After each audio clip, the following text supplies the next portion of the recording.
Alright, so I was working on my Anaxa vs Jade comparison video, and they dropped the version 5 beta info out of nowhere. There aren't as many changes as previous betas. It's mostly text fixes for castorice and a few tweaks here and there for Anaxa. So with these changes in mind, let's compare Anaxa and Jade again. This is going to be a follow-up from my last comparison video. I'll talk about their damage output with proper numbers, so it will provide a better idea on how much pull value does he have. And I'll be answering many questions regarding how much his light cone and eidolons matter to him. I'll also touch on some unique team comps like using both Jade and Anaxa together, and much more. So leave a like if you find this video helpful, and let's get started. Playing a game with awesome units coming out every patch is not easy. You always run out of currency to pull everyone, but that's where lootbar.gg comes in. It's the most popular top-up platform for games like Honkai Star Rail, Genshin Impact, and Zenless Zone Zero. It has tons of positive reviews and some big content creators using it as well. Not only that, you get incredible discounts for every item compared to the in-game prices, and it only requires your UID for the whole process. Just pick your item, paste your UID, select your region, and top up now. And there you have it. Within seconds, you get your Jades. It's fast, it's easy, and it's totally secure. And this also applies to PlayStation or Xbox users if you can place orders through Lootbar. So go check out lootbar.gg from the link in the description or in the pinned comment down below.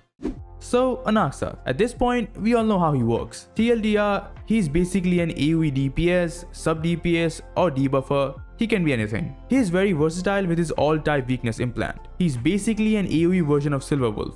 But at E0S0, he does not have the defense or the resistance down that Silverwolf have. But he does have good damage and somewhat decent utility in his kit.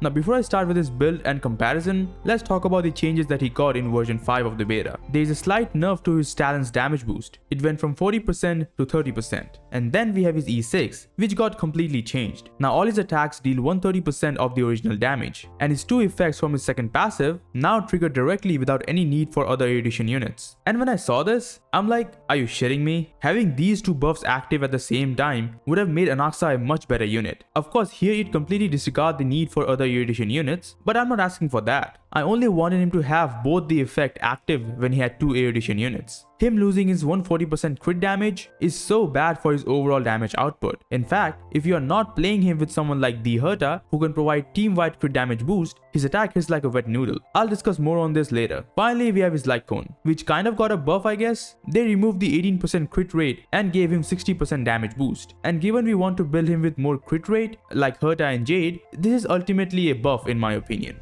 Now with all that, let's look at the build that I'll be using to compare these two units. First we have Anaxa. I'm using the new event light cone, which is pretty much made for Anaxa. This light cone gives a huge damage boost based on the number of weakness on the enemy, and applying weaknesses is Anaxa's specialty. For relics, I'm using the usual erudition set with the Warnback set. This will help him in taking the first turn to set up all his weakness implants. There are other planar sets as well, but the action advance and the extra energy region is required for his 140 energy cost ultimate. The main stats on pieces are pretty obvious: crit rate on the body, speed boots, wind damage sphere, and an ERR rope. Here, if you have his signature light cone, then you can opt for an attack rope instead, because his signature gives him 10 energy every turn, and I use an attack rope while calculating his damage with his signature. For Jade's, it's quite similar. The Herta store light cone, the follow-up attack set with the Izumo set. The stats are also pretty achievable. Here, as you can see, her attack is higher than Anaxa because she's using an attack rope, and this will affect Anaxa's performance quite a bit without his signature light cone, which you'll see now in the damage comparison part. By the way, if you're enjoying the content, please consider subscribing, as it does help this channel grow and motivates me to make more content for you guys.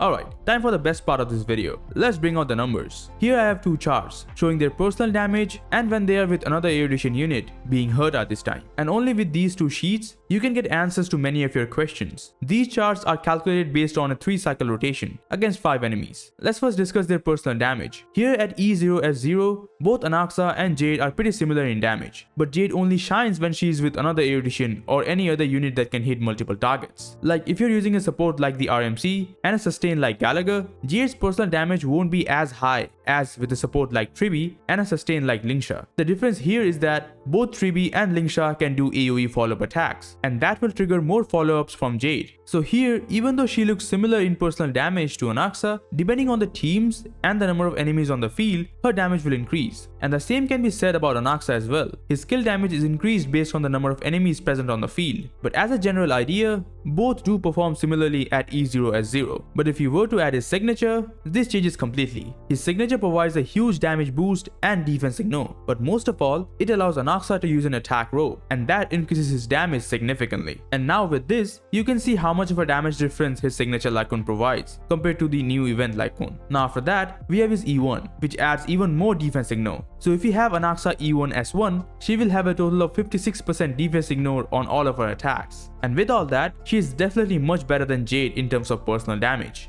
Now let's switch to the second chart. Here I have paired the Herta with both of them, and things are a bit different. Here at E0S0, Jade is way ahead than Anaxa. The main factor for such outcome is the additional damage that Jade provides to the Herta, and her speed buff allows Herta to opt for an attack boot. And since with Anaxa, you have to use speed boot on Herta, her overall damage is much lower. Also, one more interesting and frustrating part of Anaxa's kit is that when he is paired with the Herta, he loses his 140% crit damage boost. And though Herta provides an 80% crit damage to all her allies, it's still lower than Anaxa's solo crit damage stat. And as for Jade, she easily reaches over 300% crit damage. The fact that only one effect of Anaxa's passive can stay active is just so annoying to me. And for overall utility, Anaxa only provides a 40% damage boost. I know he also provides weakness implant, but as I said before, just weakness implant is not as valuable anymore with all the rest spend buffs on harmony units. So if we sum all that up, having Herta with Jade increases both of their damage. Herta gets more speed, which allows her to use an attack boot, and Jade gets 80% crit damage and more follow-up attack stats. She also provides additional damage and applies interpretation stacks much faster with her consistent follow-up attacks. Whereas with Anaxa, Herta only gets a 40% damage boost,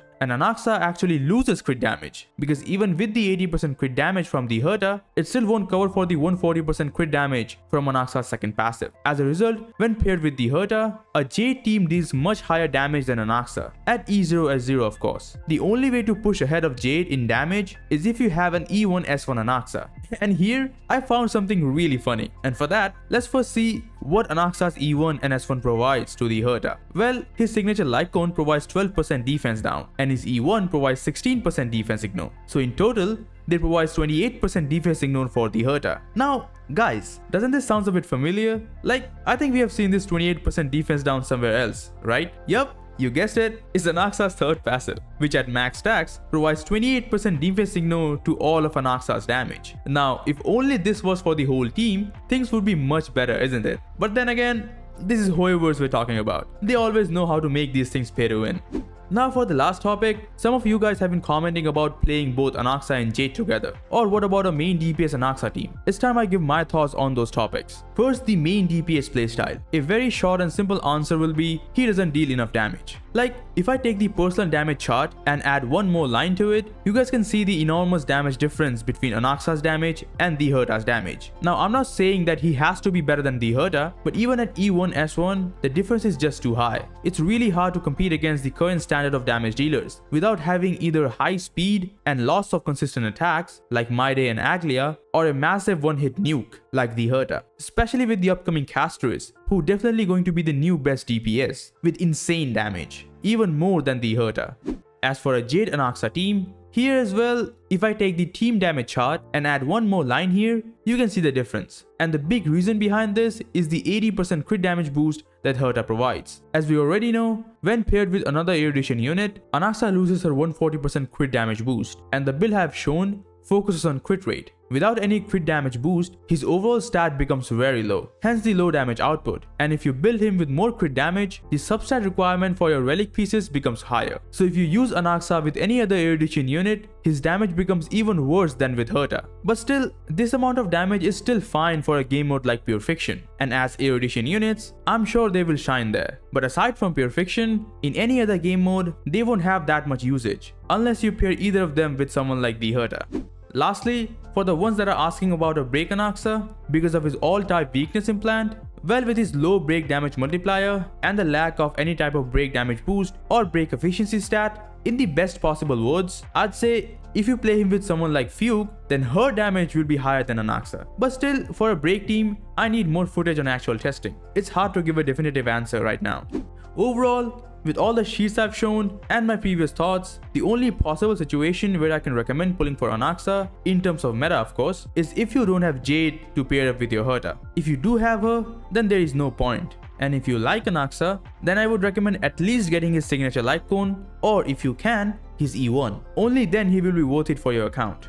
And that's going to be my final verdict for this Jade versus Anaxa discussion. With all the new changes to his kits, a follow-up video was required. Now with this, hopefully I managed to answer any questions you had about this topic. But if you still have any other doubts, leave them in the comments and I'll try my best to answer them. Like and sub if you enjoy my content. Thanks a lot for watching and I'll see you guys in the next one.